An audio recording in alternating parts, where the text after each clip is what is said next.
dénoncer.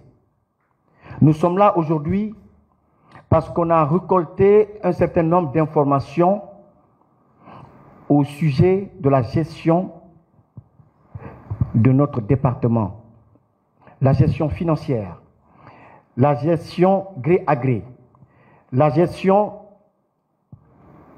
avec unilatérale, si vous voulez, de M. Alpha Soumadi Bildessam et de son équipe par rapport au département de la culture.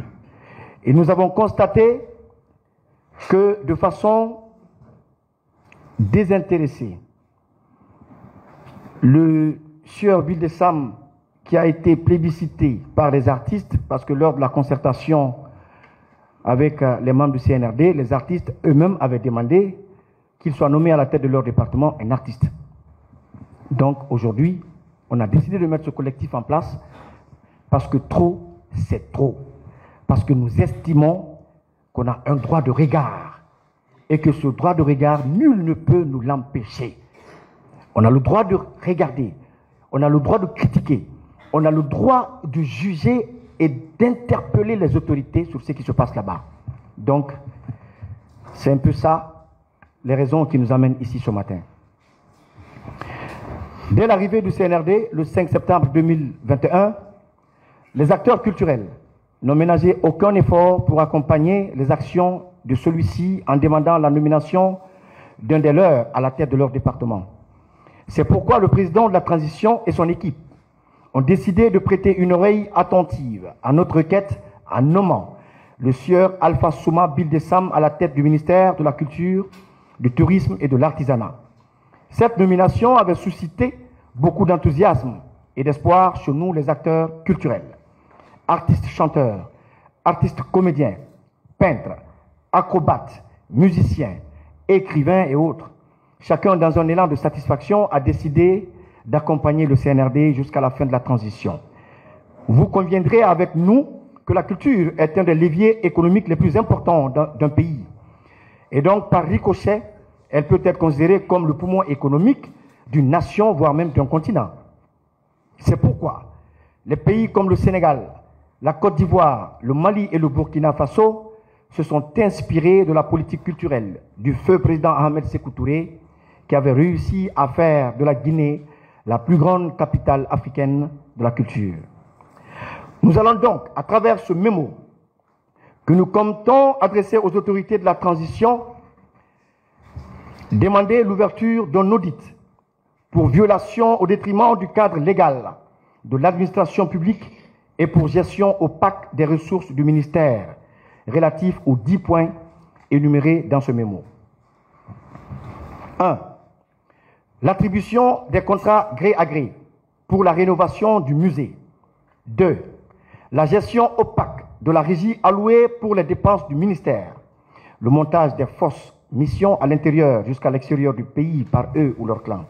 3. La gestion opaque du budget et des dons alloués à l'organisation du SICTA, Salon international de la culture, du tourisme et de l'artisanat. 4.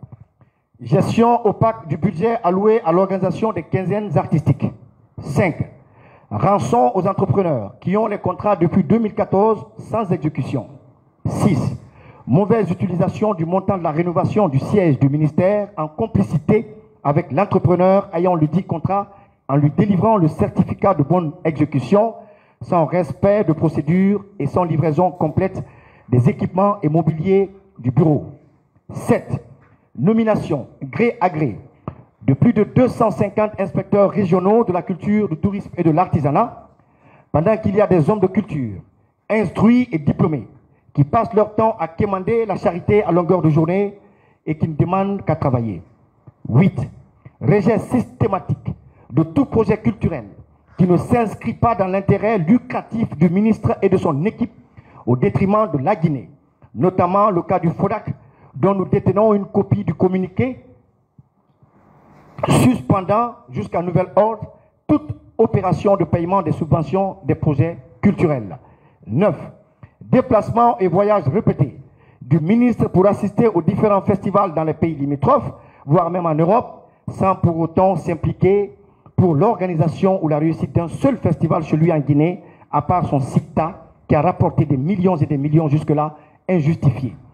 10.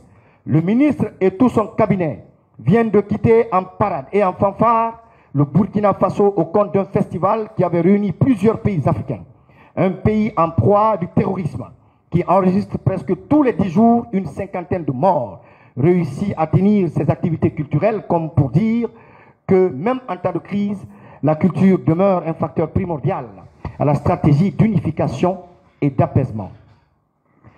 Au regard de cette caporalisation et de cette gestion opaque au sein de notre département, au regard du mépris à l'endroit des acteurs culturels laissés pour compte dans un pays où le métier d'art rime avec fainéantise, mendicité et oisiveté, nous, artistes, musiciens, comédiens, acrobates et autres, décidons de mettre ce collectif en place afin de demander humblement au président du CNRD, colonel Mamadi Doumbouya, et au Premier ministre, chef du gouvernement, Dr Bernard Gomou, de bien vouloir d'accéder à notre volonté commune, celle de veiller au strict respect des textes de loi qui régissent le fonctionnement du département en charge de la culture et surtout celle de rappeler au ministre Alpha Soumadi Bildessam qu'on ne se sert pas d'une portion du pouvoir de l'État pour régler ses comptes personnels.